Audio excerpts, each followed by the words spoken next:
Something is happening deep beneath the waves.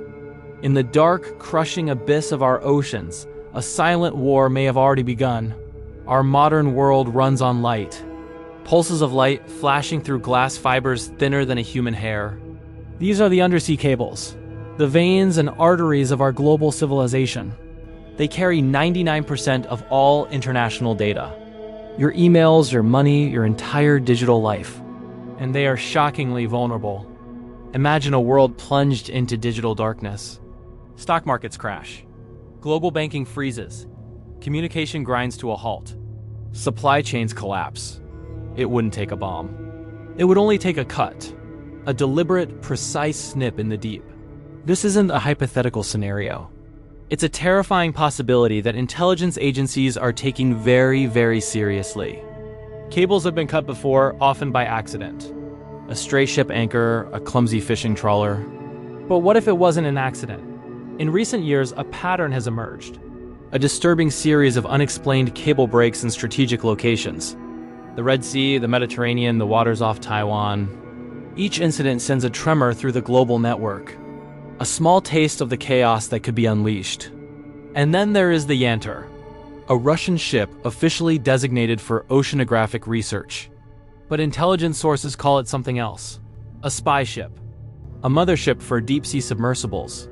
These small, unmanned vehicles are capable of reaching the ocean floor, where our most critical cables lie exposed. The Yantar has been tracked, moving slowly, deliberately, directly over the paths of major internet arteries. It lingers for days, its submersibles diving into the blackness. What are they doing down there, mapping the cables? Or perhaps something more sinister, placing devices. Preparing for a day when a single command could sever the world's connection. The fragility is astounding. The entire digital economy, trillions of dollars, rests on these few fragile strands. A coordinated attack, targeting multiple cables at once, would be catastrophic. It would be an act of war unlike any we have ever seen. Not a war of armies and missiles, but a war of silence and shadows.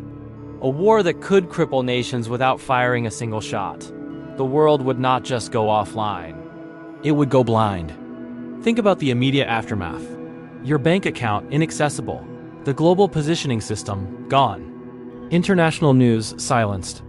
The logistical network that puts food on your table broken. Panic would set in within hours. Governments would be paralyzed, unable to communicate effectively with their people or each other. It would be a return to a pre-digital age, but with a population completely dependent on the systems that just vanished. The economic fallout would make the 2008 financial crisis look like a minor hiccup. We are talking about a systemic collapse.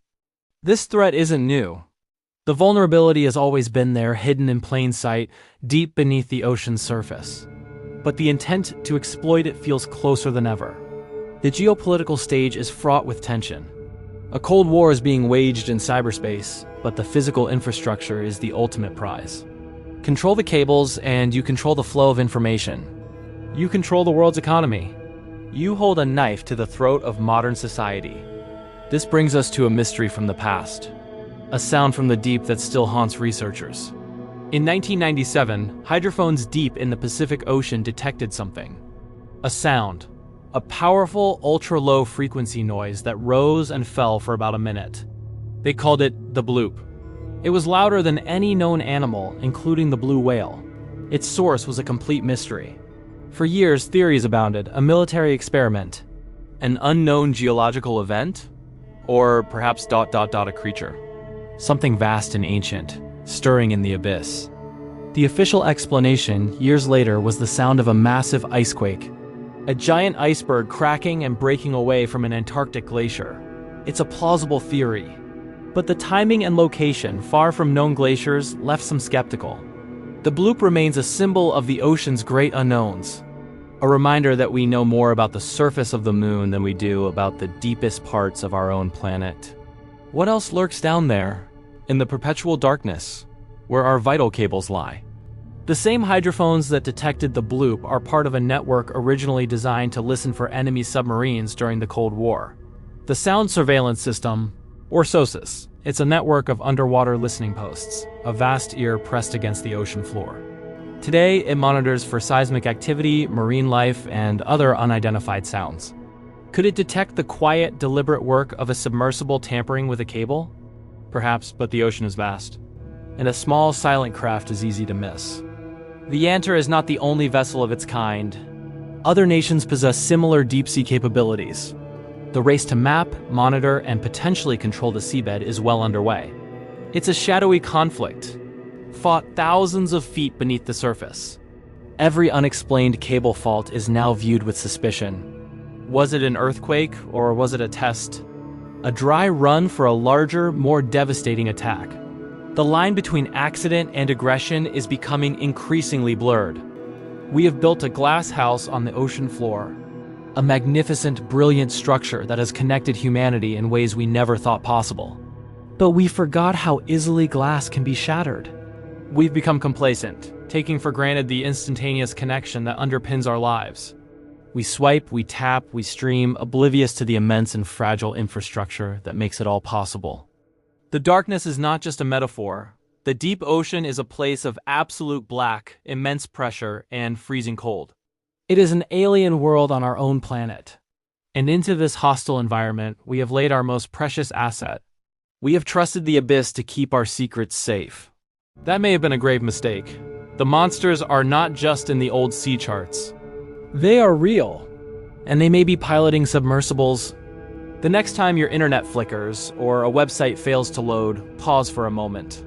Consider the journey that data was meant to take. Across continents and under oceans, through a fiber optic thread in the crushing dark. And consider what might be happening to that thread right now in the silent depths. The war for the future might not be fought in the sky, but in the cold, black water below. The silence is deafening. And it's getting closer. Thank you for watching. If you found this unsettling, consider sharing it. The more people who understand this vulnerability, the better. Subscribe for more deep dives into the shadows of our world. Stay aware.